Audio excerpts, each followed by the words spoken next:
ಈ ಕಾರ್ಯಕ್ರಮದ ಪ್ರಾಯೋಜಕರು ಗಡಿಯಾರ್ ಗ್ರೂಪ್ ಆಫ್ ಕಂಪನೀಸ್.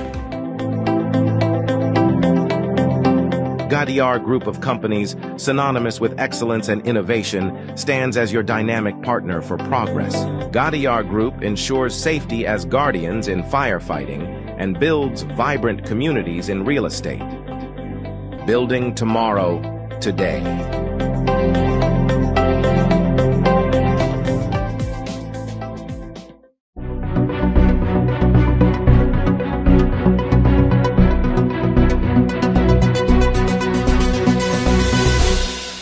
ವೀಕ್ಷಕರೇ, ಸನ್ಮಾರ್ಗ ನ್ಯೂಸ್ಗೆ ಸ್ವಾಗತ. ನಾನು ಪ್ರಿಯ Sudesh.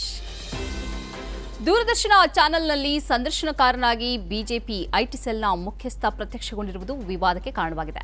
Maharashtra BJP media ಸೆಲ್ನ ಅಧ್ಯಕ್ಷರಾಗಿರುವ Navnath ban ಎಂಬುವರು ಮುಖ್ಯಮಂತ್ರಿ ದೇವೇಂದ್ರ ಫಡ್ನವೀಸ್ರ ಸಂದರ್ಶನವನ್ನ ನಡೆಸಿದ್ದಾರೆ.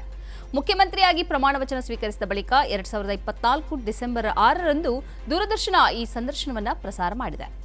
ಟ್ಯಾಲೆಂಟ್ ಆರ್ಟಿಸ್ಟ್ ಬುಕಿಂಗ್ ಸಿಸ್ಟಂನ ಮೂಲಕ ಮುಖ್ಯಮಂತ್ರಿ ಫಡ್ನವೀಸ್ ಅವರ ಸಂದರ್ಶನ ನಡೆಸುವುದಕ್ಕೆ ನವನಾಥ್ನನ್ನ ಆಯ್ಕೆ ಮಾಡಿದ್ದೇವೆ ಮತ್ತು ಅದಕ್ಕೆ ಬೇಕಾದ ಮಜೂರಿಯನ್ನು ನೀಡಿದ್ದೇವೆ ಎಂದು ದೂರದರ್ಶನ ಸಮರ್ಥಿಸಿದೆ. ಪ್ರತಿಭಾನ್ವಿತ ಆರ್ಟಿಸ್ಟ್ಗಳನ್ನು ಆಯ್ಕೆ ಮಾಡುವುದಕ್ಕಾಗಿ ದೂರದರ್ಶನದಲ್ಲಿ ಟ್ಯಾಲೆಂಟ್ ಆರ್ಟಿಸ್ಟ್ ಬುಕಿಂಗ್ ಎಂಬ ಸಿಸ್ಟಮ್ ಇದೆ. ಈ ವ್ಯವಸ್ಥೆಯ ಆಧಾರದಲ್ಲಿಯೇ ನವನಾಥ್ ಬ್ಯಾನ್ ಅವರನ್ನ ಫಡ್ನವೀಸ್ ಅವರ ಸಂದರ್ಶನಕಾರನಾಗಿ ಆಯ್ಕೆ ಮಾಡಲಾಗಿದೆ ಎಂದು ದೂರದರ್ಶನ ಹೇಳಿದೆ. ಇದೇ ವೇಳೆ ಈ ಪ್ರಕರಣವನ್ನು ಪ್ರಶ್ನಿಸಿ ಯಾರಾದರೂ ನ್ಯಾಯಾಲಯಕ್ಕೆ ಹೋದರೆ ದೂರದರ್ಶನ ಸಿಕ್ಕಿಬೀಳಬಹುದು ಎಂದು ಪ್ರಸಾರ ಭಾರತಿಯ ಮಾಜಿ ಚೀಫ್ ಎಕ್ಸಿಕ್ಯೂಟಿವ್ ಆಫೀಸರ್ ಆಗಿರುವ ಜವಾಹರ್ ಸಿರ್ಕಾರ್ ಹೇಳಿದ್ದಾರೆ. ದೂರದರ್ಶನದ ಮಾನ ಕಳೆದು ಹೋಗಿದೆ. ಈ ಸಂದರ್ಶನದಲ್ಲಿ ಇಬ್ಬರು ಒಂದೇ ಪಕ್ಷದವರಾಗಿದ್ದಾರೆ. ಬಿಜೆಪಿಯ ರಾಜಕೀಯ ಅಜೆಂಡಾವನ್ನು ಜಾರಿಗೊಳಿಸುವ ಒಂದು ಸಂಸ್ಥೆಯಾಗಿ ದೂರದರ್ಶನ ಮಾರ್ಪಟ್ಟಿದೆ. ನಾಳೆ ಉದ್ದವ್ ಠಾಕ್ರೆ ಅವರ ಪಕ್ಷ ಅಧಿಕಾರಕ್ಕೆ ಬಂದರೆ ಇದೇ ರೀತಿಯ ಸಂದರ್ಶನವನ್ನು ದೂರದರ್ಶನ ನಡೆಸಬಹುದೇ? ಉದ್ದವ್ ಠಾಕ್ರೆ ಅವರ ಸಂದರ್ಶನ ನಡೆಸುವುದಕ್ಕೆ ಶಿವಸೇನೆಯ ಮುಖವಾಣಿ ಪತ್ರಿಕೆಯಾದ ಸಾಮ್ನಾದ ಸಂಪಾದಕರನ್ನ ದೂರದರ್ಶನ ಕರೆಸಬಹುದೇ ಎಂದು ಅವರು ಪ್ರಶ್ನಿಸಿದ್ದಾರೆ. ಪ್ರಧಾನಿ ನರೇಂದ್ರ ಮೋದಿ ಮತ್ತು ಆಮ್ ಆದ್ಮಿ ಪಕ್ಷದ ಮುಖ್ಯಸ್ಥ ಅರವಿಂದ್ ಕೇಜ್ರಿವಾಲ್ ನಡುವೆ ಯಾವುದೇ ವ್ಯತ್ಯಾಸವಿಲ್ಲ. ಯಾಕೆಂದರೆ ಇಬ್ಬರು ಸುಳ್ಳು ಭರವಸೆಗಳನ್ನು ನೀಡುತ್ತಾರೆ ಎಂದು ಕಾಂಗ್ರೆಸ್ ನಾಯಕ ರಾಹುಲ್ ಗಾಂಧಿ ಸೋಮವಾರ ಹೇಳಿದ್ದಾರೆ. ರಾಷ್ಟ್ರೀಯ ಮಟ್ಟದಲ್ಲಿ ವಿರೋಧ ಪಕ್ಷವಾದ ಇಂಡಿಯಾ ಮೈತ್ರಿಯ ಸದಸ್ಯರಾಗಿದ್ದರೂ ಆಮ್ ಆದ್ಮಿ ಪಕ್ಷ ಮತ್ತು ಕಾಂಗ್ರೆಸ್ ವಿಧಾನಸಭಾ ಚುನಾವಣೆಯಲ್ಲಿ ಪ್ರತ್ಯೇಕವಾಗಿ ಸ್ಪರ್ಧಿಸುತ್ತಿವೆ. ದೆಹಲಿ ವಿಧಾನಸಭಾ ಚುನಾವಣೆಗೆ ಮುಂಚಿತವಾಗಿ ಈಶಾನ್ಯ ದೆಹಲಿಯಲ್ಲಿ ನಡೆದ ರ್ಯಾಲಿಯನ್ನು ಉದ್ದೇಶಿಸಿ ಮಾತನಾಡುತ್ತಿದ್ದ ರಾಹುಲ್ ಗಾಂಧಿ, ಮೋದಿ ಅವರಂತೆಯೇ ಕೇಜ್ರಿವಾಲ್ ಅವರು ಒಂದರ ನಂತರ ಒಂದರಂತೆ ಸುಳ್ಳು ಭರವಸೆಗಳನ್ನು ನೀಡುತ್ತಲೇ ಇದ್ದಾರೆ. ಅವರುಗಳ ನಡುವೆ ಯಾವುದೇ ವ್ಯತ್ಯಾಸವಿಲ್ಲ ಎಂದು ಹೇಳಿದ್ದಾರೆ. ಕೇಜ್ರಿವಾಲ್ ಮತ್ತು ಮೋದಿ ಹಣದುಬ್ಬರ ಏರಿಕೆಗೆ ಕಾರಣ ಎಂದು ಕಾಂಗ್ರೆಸ್ ನಾಯಕ ಹೇಳಿದ್ದು, ಇಬ್ಬರು ಕೆಲವು ಕೋಟ್ಯಾಧಿಪತಿಗಳಿಗೆ ಸೇವೆ ಸಲ್ಲಿಸುತ್ತಿದ್ದಾರೆ ಎಂದು ಆರೋಪಿಸಿದ್ದಾರೆ. ಜಾತಿ ಜನಗಣತಿ ನಡೆಸುವ ಬಗ್ಗೆ ಮತ್ತು ಶಿಕ್ಷಣ, ಸರ್ಕಾರಿ ಉದ್ಯೋಗಗಳಲ್ಲಿ ಮೀಸಲಾತಿಯ ಮೇಲಿನ 50% ಮಿತಿಯನ್ನು ರದ್ದುಗೊಳಿಸುವ ಬೇಡಿಕೆಯ ಬಗ್ಗೆ ಕೇಜ್ರಿವಾಲ್ರ ನಿಲುವನ್ನು ಸ್ಪಷ್ಟಪಡಿಸುವಂತೆ ರಾಹುಲ್ ಗಾಂಧಿ ಕೇಳಿದ್ದಾರೆ. ಹಿಂದುಳಿದವರಿಗೆ ಮೀಸಲಾತಿ ಬೇಕೇ ಮತ್ತು ಜಾತಿ ಗಣತಿ ನಡೆಸುವ ಬಗ್ಗೆ ಅವರ ನಿಲುವನ್ನ ಜನರು ಕೇಜ್ರಿವಾಲ್ರನ್ನ ಕೇಳಬೇಕು ಎಂದು ರಾಹುಲ್ ಗಾಂಧಿ ಹೇಳಿದ್ದಾರೆ. 2024ರ ಲೋಕಸಭಾ ಚುನಾವಣೆಯಲ್ಲಿ ಆಮ್ ಆದ್ಮಿ ಪಕ್ಷ ಕಾಂಗ್ರೆಸ್ ಮೈತ್ರಿಕೂಟವು ದೆಹಲಿಯ ಎಲ್ಲಾ 7 ಸಂಸದೀಯ ಸ್ಥಾನಗಳನ್ನು ಒಟ್ಟಾಗಿ ಸ್ಪರ್ಧಿಸಿತ್ತು. ಆದರೆ ಎಲ್ಲಾ ಕ್ಷೇತ್ರಗಳಲ್ಲಿ ಬಿಜೆಪಿ ಗೆದ್ದಿತ್ತು. ಮುಸ್ಲಿಮರ ವಿರುದ್ಧ ಪದೇ ಪದೇ ದ್ವೇಷ ಭಾಷಣ ಮಾಡುತ್ತಿರುವ ಮಹಾರಾಷ್ಟ್ರದ ಸಚಿವ ಮತ್ತು ಬಿಜೆಪಿ ನಾಯಕ ನಿತೀಶ್ ರಾಣೆ ವಿರುದ್ಧ ಕೇಂದ್ರ ಸಚಿವರು ಹರಿಹಾಯ್ದಿದ್ದಾರೆ. ಮುಸ್ಲಿಮರು ನಮ್ಮವರು, ಈ ದೇಶ ಸಂವಿಧಾನವನ್ನು ಅನುಸರಿಸಿ ನಡೆಯಬೇಕಾಗಿದೆ, ಮುಸ್ಲಿಮರನ್ನ ನಿರಂತರ ದ್ವೇಷಿಸುವುದನ್ನು ನಿಲ್ಲಿಸಬೇಕಾಗಿದೆ ಎಂದು ಕೇಂದ್ರ ಸಚಿವ ರಾಮದಾಸ್ ಅಠಾವಳೆ ಆಗ್ರಹಿಸಿದ್ದಾರೆ. ಚುನಾವಣೆಯನ್ನ ಗೆಲ್ಲುವುದಕ್ಕೆ ನಮಗೆ ಮುಸ್ಲಿಮರ ಓಟಿನ ಅಗತ್ಯವಿಲ್ಲ. ಇವಿಎಂ ಎಂದರೆ ಎವ್ರಿ ವೋಟ್ ಎಗೇನ್ಸ್ಟ್ ಮುಲ್ಲಾ ಎಂದು ಈ ನಿತೀಶ್ ರಾಣೆ ದಿನದ ಹಿಂದೆ ಹೇಳಿದ್ದರು.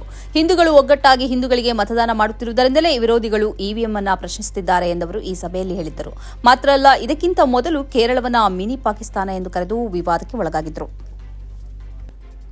ಭಾರತೀಯ ವಿಮಾನ ಕಂಪನಿಗಳು ಹ್ಯಾಂಡ್ ಬ್ಯಾಗ್ನ ಭಾರವನ್ನು 7 ಕಿಲೋಗೆ ಮಿತಿಗೊಳಿಸಿದೆ. ಅದಕ್ಕಿಂತ ಹೆಚ್ಚಿನ ಭಾರಕ್ಕೆ ಅದು ದಂಡವನ್ನು ವಿಧಿಸುತ್ತದೆ. ಇದರ ಮಧ್ಯೆಯೇ ಏರ್ ಅರೇಬಿಯಾ ವಿಮಾನಯಾನ ಕಂಪನಿಯು ಈ ವಿಷಯದಲ್ಲಿ ಉದಾರ ನೀತಿಯನ್ನು ಘೋಷಿಸಿದೆ.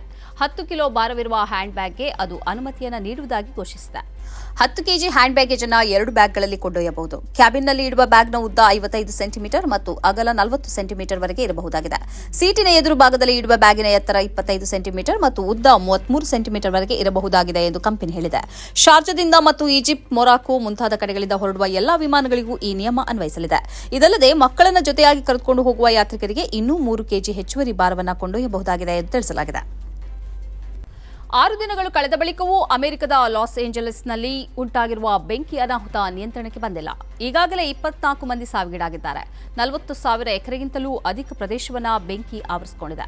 ಇದರಿಂದಾಗಿ 13 ದಶಲಕ್ಷ ಜನರು ಸಂಕಟಕ್ಕೆ ಒಳಗಾಗಿದ್ದಾರೆ. 92,000ಕ್ಕಿಂತಲೂ ಅಧಿಕ ಮಂದಿಯನ್ನ ಬೇರೆಡೆಗೆ ಸ್ಥಳಾಂತರಿಸಲಾಗಿದೆ. 89,000ಕ್ಕಿಂತಲೂ ಅಧಿಕ ಮಂದಿ ಯಾವುದೇ ಸಂದರ್ಭದಲ್ಲಿ ಸ್ಥಳಾಂತರಗೊಳ್ಳುವುದಕ್ಕೆ ಸಿದ್ಧವಾಗಿ ಇರಬೇಕಾದ ಸ್ಥಿತಿಯಲ್ಲಿದ್ದಾರೆ. ವೈಭವೋಪೇತ ಮನೆಗಳು ಸೇರಿದಂತೆ 12,300ರಷ್ಟು ಕಟ್ಟಡಗಳು ಬೆಂಕಿಗಾಹುತಿಯಾಗಿವೆ.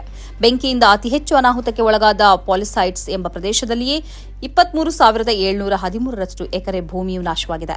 ಇಲ್ಲಿ ಕೇವಲ 14% ಮಾತ್ರವೇ ಬೆಂಕಿ ನಿಯಂತ್ರಣಕ್ಕೆ ಬಂದಿದೆ ಎಂದು ಹೇಳಲಾಗಿದೆ. 14,117 ಎಕರೆ ಪ್ರದೇಶವನ್ನು ನುಂಗಿ ಹಾಕಿರುವ ಐಟನ್ ಪ್ರದೇಶದಲ್ಲಿ ಕೇವಲ 33% ಬೆಂಕಿ ಮಾತ್ರ ನಿಯಂತ್ರಿಸಲಾಗಿದೆ. 799 ಎಕರೆಯನ್ನು ನಾಶ ಮಾಡಿರುವ ಹಾರ್ಸ್ಟಿ ಪ್ರದೇಶದಲ್ಲಿ 97% ಬೆಂಕಿ ನಿಯಂತ್ರಣಕ್ಕೆ ಬಂದಿದೆ. ಈ ಬೆಂಕಿಯನ್ನು ಹಬ್ಬಿಸುತ್ತಿರುವ ಸ್ಯಾಂಟ್ ಆನ್ ಎಂಬ ಗಾಳಿಯು ವೇಗ ಹೆಚ್ಚುತ್ತಿರುವುದರಿಂದ ಅಮೆರಿಕವನ್ನು ಕಂಗೆಡಿಸಿದೆ. ಇನ್ನು 3 ದಿನಗಳ ಕಾಲ ಗಾಳಿಯ ವೇಗ ಹೆಚ್ಚಿರಲಿದೆ ಎಂದು ತಿಳಿದುಬಂದಿದೆ.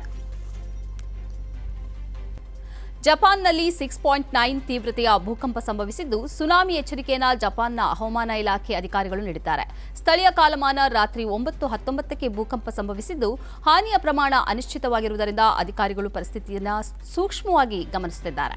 ಕ್ಯೂಶು ಪ್ರದೇಶದ ಮಿಯಾಜಾಕಿ ಪ್ರಾಂತ್ಯದಲ್ಲಿ ಭೂಕಂಪ ಸಂಭವಿಸಿದೆ. ಈ ಬಗ್ಗೆ ಪ್ರತಿಕ್ರಿಯಿಸಿರುವ ಜಪಾನ್ ಹವಾಮಾನ ಸಂಸ್ಥೆ 1 ಮೀಟರ್ವರೆಗಿನ ಸುನಾಮಿ ಅಲೆಗಳು ಏಳಬಹುದು ಎಂದು ಮುನ್ಸೂಚನೆ ನೀಡಿದೆ.